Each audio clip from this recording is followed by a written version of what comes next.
Good afternoon, everyone. It is an honor to welcome you all to the graduation ceremony of Guilford Metro's 37th Training Academy, or you'll often hear us call it Rookie Academy or Rookie School, so we use all that interchangeably.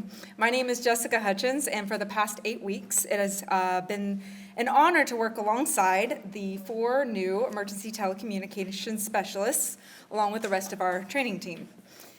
Each of these individuals seated up here, I think we're all up. Missing one? Okay.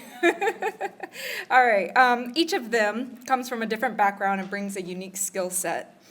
Yet there's one thing they all have in common: the right heart for this job. Over the past 2 months, they've completed a rigorous training academy, earned their required certifications, memorized 10 codes, and have become immersed in the knowledge and resources that they need to assist those calling in their greatest time of need. And being a 911 call taker is no easy feat. When the phone rings, you become the calm voice on the other end of someone's worst moment. It could be a medical emergency, a house fire, or a loved one in distress. In those moments, these call takers will be the lifeline, offering instructions, support, and often hope. They are trained to respond to any emergency, no matter the time, no matter the situation, and today, they join the ranks of those who take on that responsibility with grace and professionalism. To the friends and family here, thank you for your support.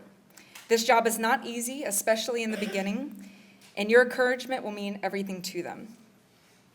911 is open 24 hours a day, 365 days a year, which means they'll miss holidays, birthdays, and other special moments. They'll come home tired and emotionally drained. The best way you can help them is to remind them of how important their work is, be understanding when their schedule demands more, and offer a listening ear when they need it. I would also like to extend a special thank you to our public safety partners and community partners in attendance today. Your involvement and guidance has been crucial in preparing this group of telecommunicators. Whether through hands-on training or sharing your expertise, you have played an integral role in shaping them into the professionals that they are becoming. Your support of our academy is deeply appreciated. Today's ceremony will be brief, as outlined in your program, but please join us afterward to celebrate with continued refreshments. We'll cut a cake, and at 2 o'clock, we'll be hosting a ribbon cutting for our new training center, just on the other side of this same building. And you are welcome to tour our facility and see where these graduates will be working as they make an impact on our community. With that, I'd like to introduce a special guest speaker, John Salmon, who will share with you his thoughts on 911 and public safety. Thank you, Jessica. Thanks a lot, and I appreciate it. Good morning. My name is John Salmon, also known as the Big Fish. So if you hear that across the southeast, it's me. I want to thank everyone for taking out their time on their very busy schedule to come up and hear me. She said I have to be brief, so I don't know how brief it's supposed to be. But I do want to tell a story. Stories can be used as a powerful tool, and hopefully I can tell my story so everybody will learn from it. August 15th, 2022, I experienced sudden cardiac arrest. I was basically dead in my bathroom in my house, 21193, with Meadows Road. But with the systems in place, I lived. I'm standing here, right here, because of the systems that was in place, and I'm going to try to explain to those systems. First of all, my wife, Kelly, is here. My beautiful wife, she heard me fall. She knew something was wrong. Checked on me. I had fell. She didn't know what was going on, but the first thing she did, picked up the phone, 911, get the system, started. Questions were asked. It was first thought I had just fell. So they're going to send the ambulance and the fire truck might not have been sent.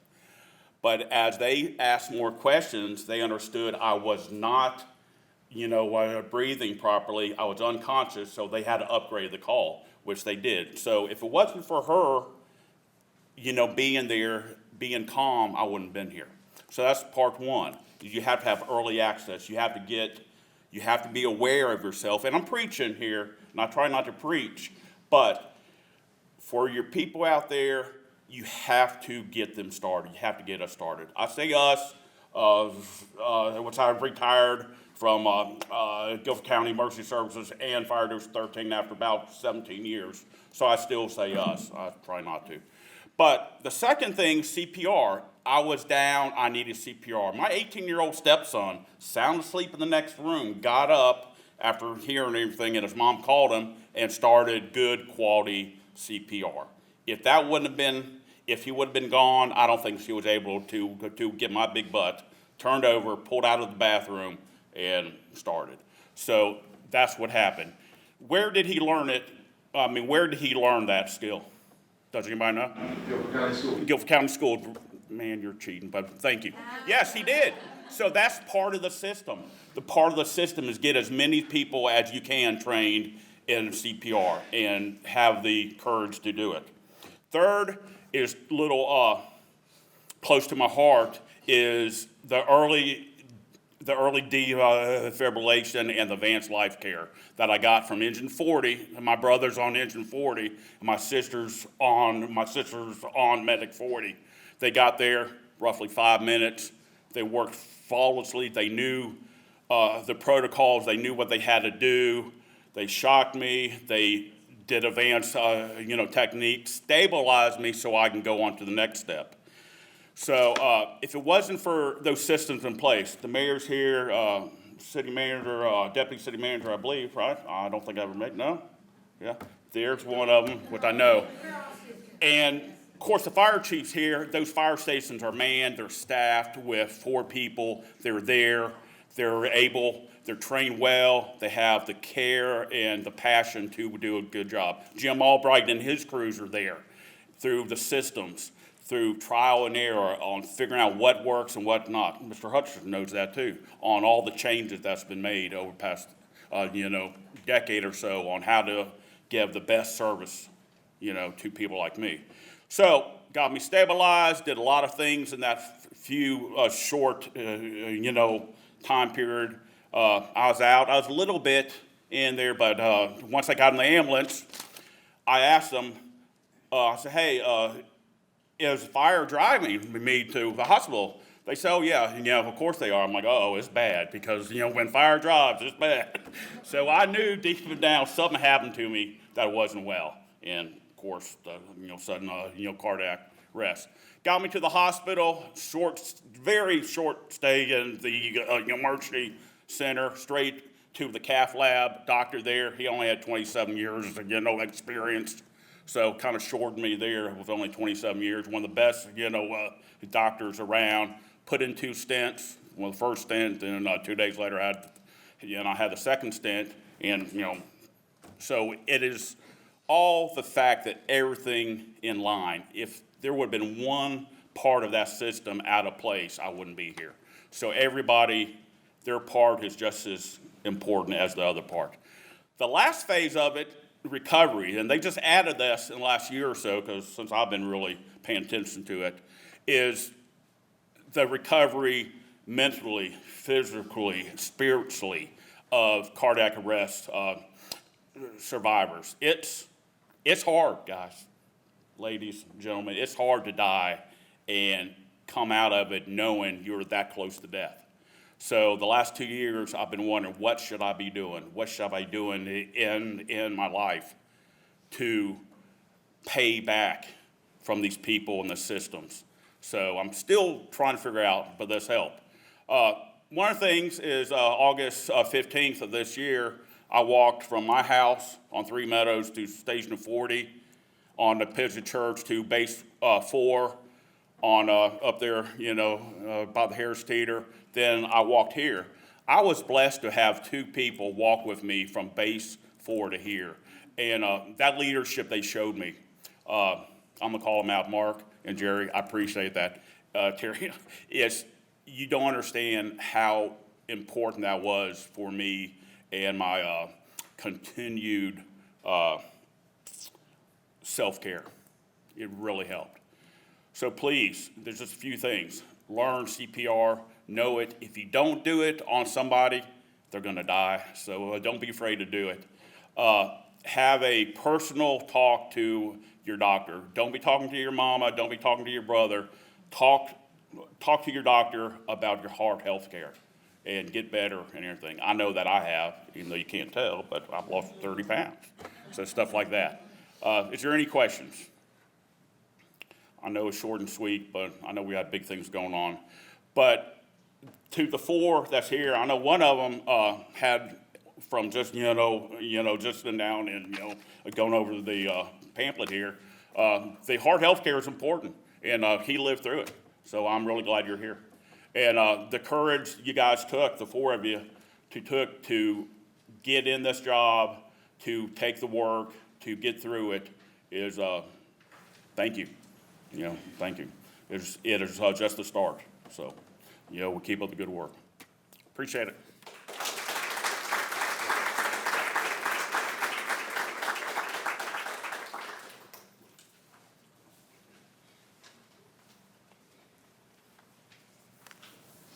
Mark, can you join us, please? How do you follow that? John, thank you so much for being here and sharing your story. It is really impactful knowing that we have the life saves that we do, but getting to put a face to that save is just, it's respect beyond measure. So thank you again for being here. At this time, we would like to do our certificate presentation and the pinning of our badges. This is a new for us, and we're really excited to bring in families to be able to participate in the graduation process. So, I'd like to first call Siobhan Grant.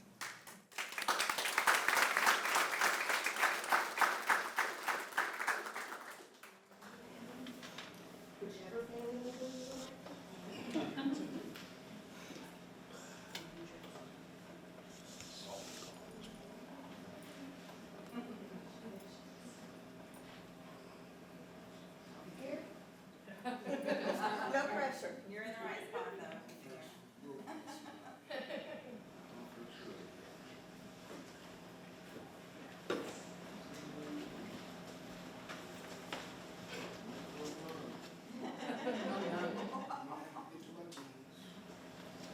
She knows what protocol is now.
Matthew Johnson.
Bradley Kyer.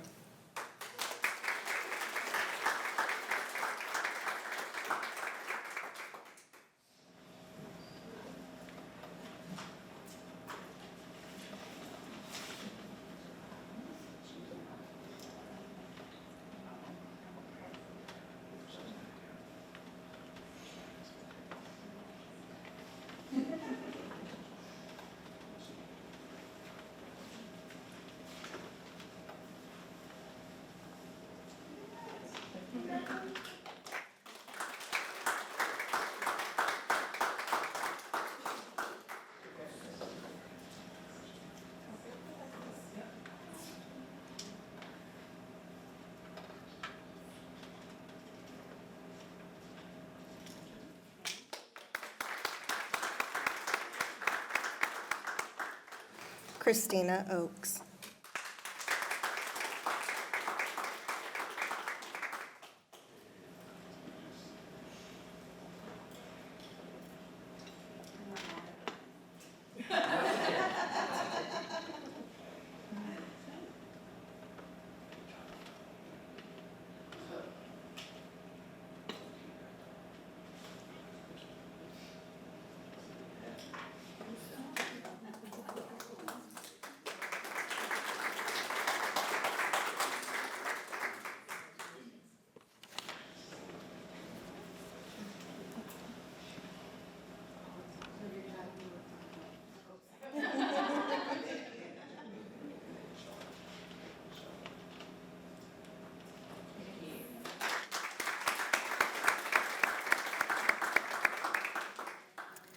Now, if the four of you will please come back to the front.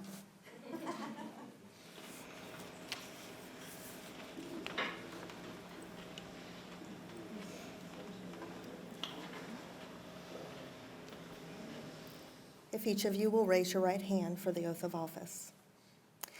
As a Guilford Metro 911 Emergency Communications Specialist, I regard myself as a role model to the communities and departments that I serve.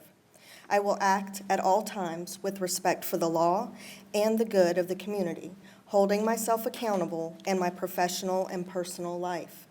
I will uphold the rules and regulations of my department. I will exhibit honesty and integrity through ethical behavior. I will demonstrate professional excellence through cooperation and dedication to serving the public. I recognize diversity among the members of Guilford Metro 911 and the community and agencies that I serve. I accept the honor of my position as an emergency communications specialist and will perform my duties to the best of my ability, recognizing it as a symbol of public faith in emergency services. If you will acknowledge with I do.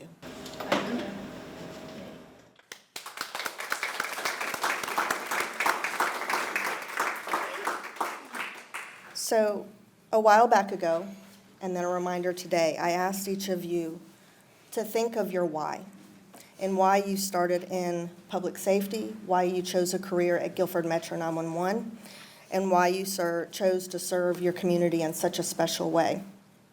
There's a reason for that. Each of us, through the long careers that we have, we lose our why every now and then. We are going to present you with a symbol that I want you to attach your why to, okay? And I know you might not be public speakers, but I want you to say aloud what your why is, and so that way it will forever be tied to this token of Guilford Metro.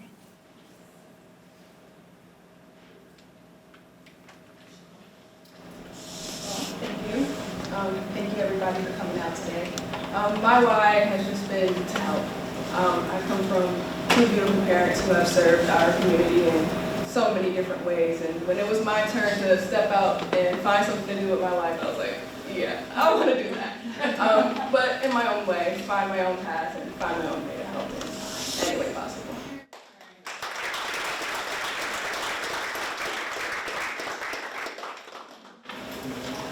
Hi, I had a similar event to John. I was lucky enough that I didn't need 911. I was able to get to the hospital in plenty of time. But from that moment on, I knew that if I started a second career, this is where I wanted to be. I would just say that there's probably about a 60% chance that if anybody stepped foot in the comms rooms right now, you would probably hear someone yelling 1, 2, 3, 4, 1, 2, 3, 4. We heard it every day that we went in there, and that is a fabulous first responder, save possibly, for doing everything they can do to save a life, and that's where I wanted to be.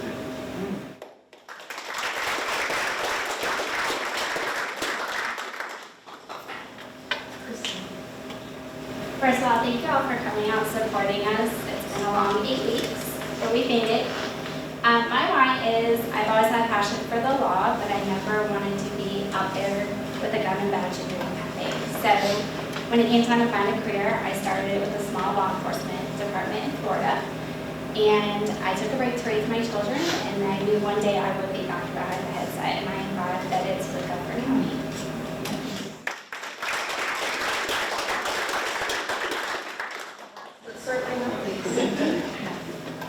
For me, I guess it was about my home. I've been here 37 years. Greensboro's been really good to me, so I just wanted to get back to Greensboro.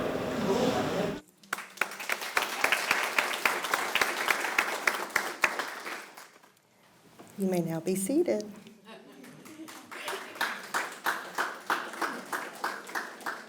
Now I would like to introduce Guilford Metro 911's Executive Director, Melanie Jones.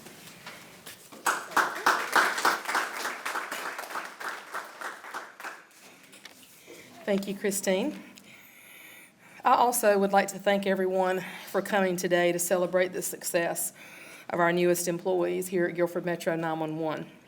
Our training team has done a phenomenal job with this class.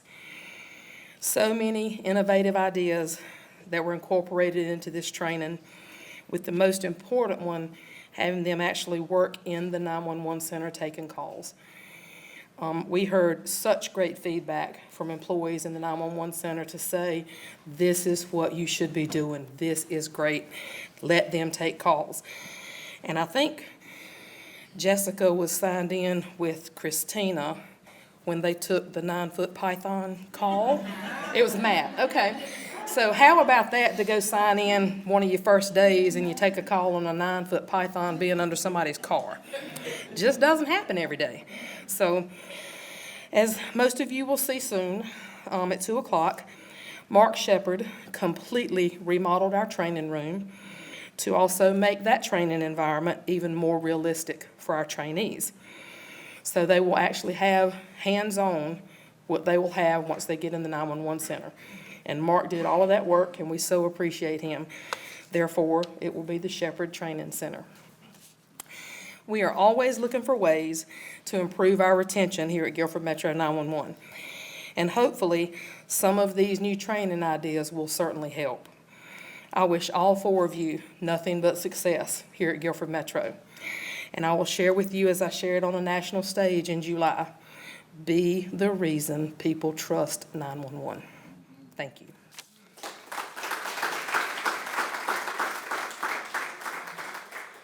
And at this time, we would like to open the floor for any comments from any council members or department heads from other agencies or any of our partners. Yes, ma'am. I just want to say thank you to all of you for really choosing this as a career, because 911 really is a career, it's not a job. And you will be hearing people having the worst day of their lives, and it is so wonderful that we'll have your calm, cool demeanor on the other side to walk them through so they can come back and tell a story. So thank you for doing what you do. I ever need 911, I feel good that there are people like you who are going to answer the call. The very first responses.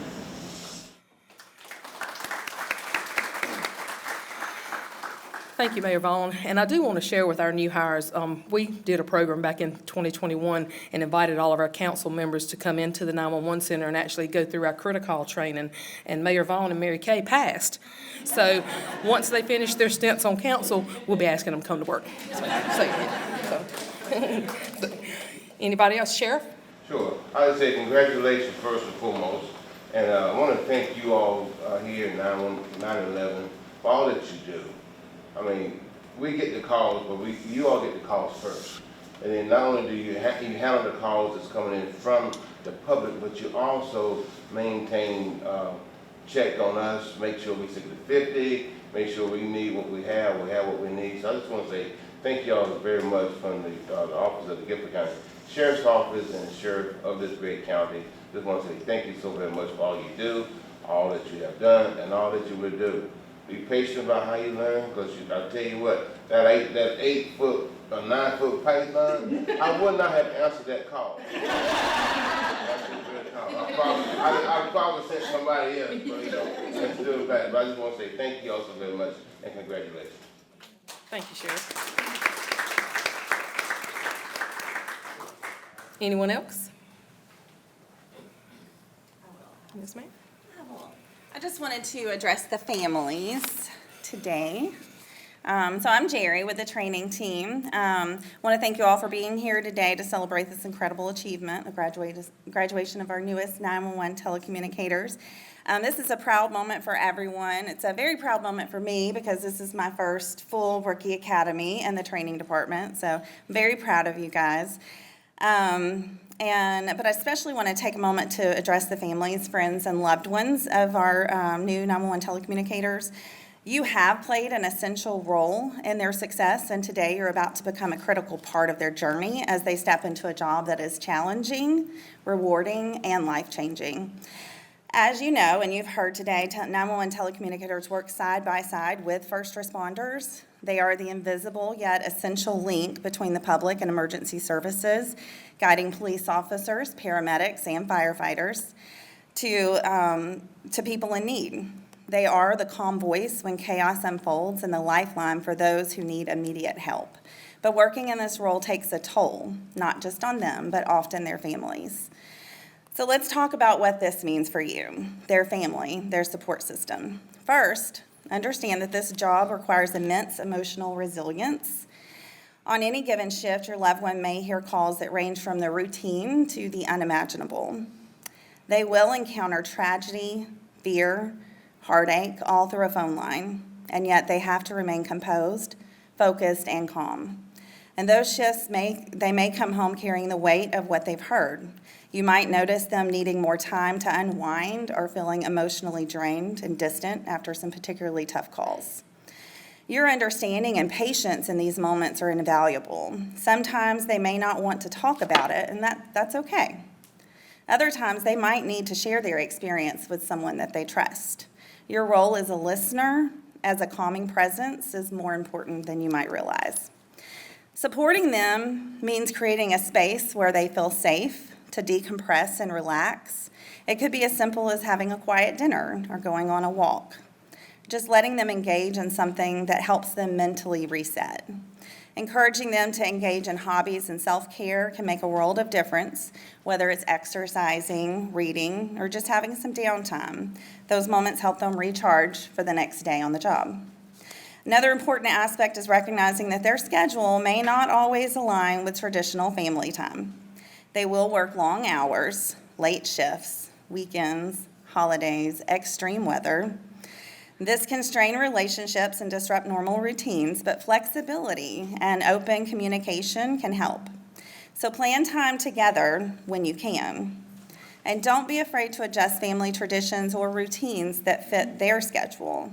Your understanding in these moments helps relieve the guilt that they may feel for missing some of those important events. And perhaps the most important way that you can support them is by checking in on their mental health. The stress of this job can build up over time. It is vital that they have someone to turn to when it becomes too much. So encourage them to talk about their feelings or to seek professional support if they need it.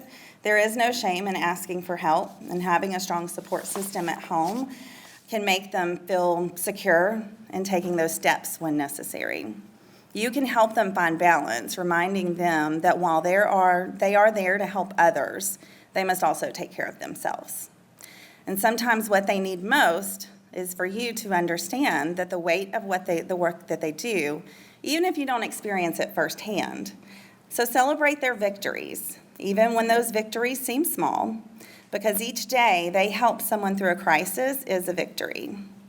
So acknowledge their dedication and remind them that what they do matters. In a world where emergencies never stop, knowing they are making a difference can be their source of strength. And finally, take care of yourself too. Being part of a first responder support network can be challenging, and it's important to recognize when you need to recharge as well. So lean on your own support system of friends, family, or even groups designed for the families of first responders. We do have one of those here today. Sarah from A Different View is a fantastic support system for first responders and their families. Just remember, you're not alone in this journey. And to all of the families here today, I just want to say thank you. Your role in supporting these telecommunicators will be just as critical as the role that they play in saving lives. You are their anchor when the job becomes overwhelming, their cheerleader when they succeed, and their safe place when they need comfort. And to our graduates, congratulations. I'm so proud of you.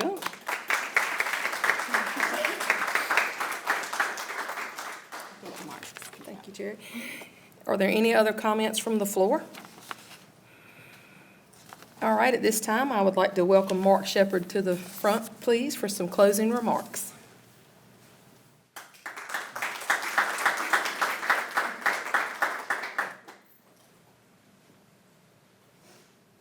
Well, I want to say I'm glad I'm the last person because, wow, I don't have a whole lot to say. Everything has been said. How do you follow that? One thing I want to do, I want Jerry Phillips, Jessica Hutchins, Bo Katana to stand up just for a minute, please.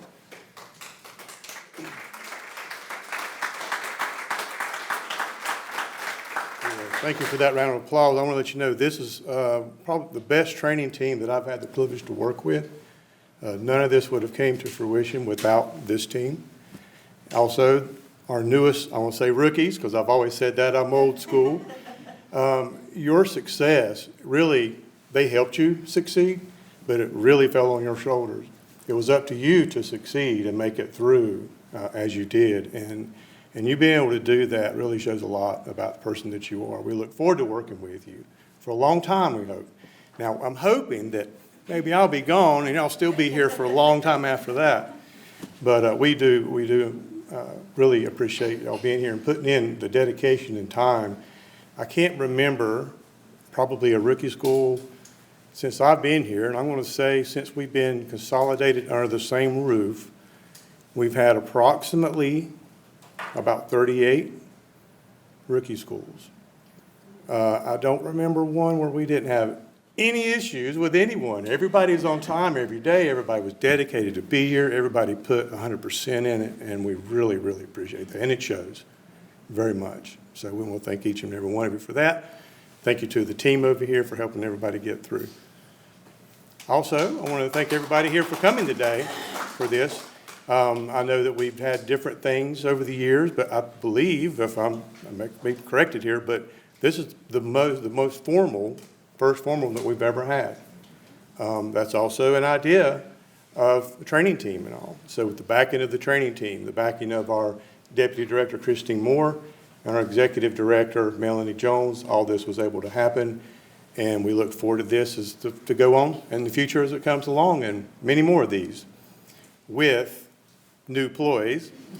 And one of these days, our new employees may be in these seats over here. My seat, Melanie's seat, Christine's, or whoever else's. So you got that to look forward to down the road. Congratulations to everybody. Thank you.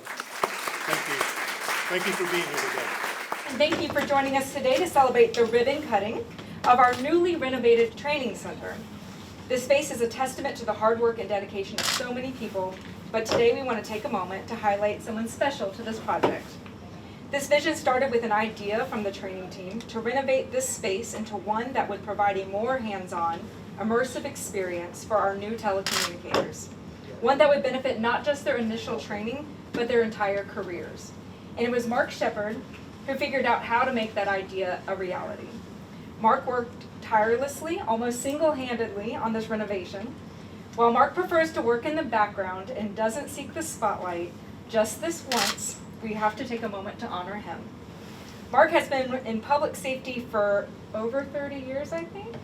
And over the past 8 years, I've had the privilege of having him as my supervisor, and he has taught me so much. Mark has shown me the importance of going the extra mile when helping someone, the value in seeing that everyone has a role, and the power of giving second and even third chances. Perhaps most importantly, he's reminded us that our role in the training section is to support the work that's done by the 911 telecommunicators across the hall, the people who answer the radios and the calls when someone is in their most desperate moments. Today we are naming this space the Shepard Training Center in honor of Mark's contributions, not just to this project, but to our entire team and the community that we serve. This center will enhance the training that we can offer, ensuring that we continue to provide exceptional support and education for our telecommunicators for years to come. Mark, we can never thank you enough for your dedication, your leadership, and your quiet but powerful impact on all of us. With that, we invite you to cut the ribbon and officially open the training the Shepherd Training Center.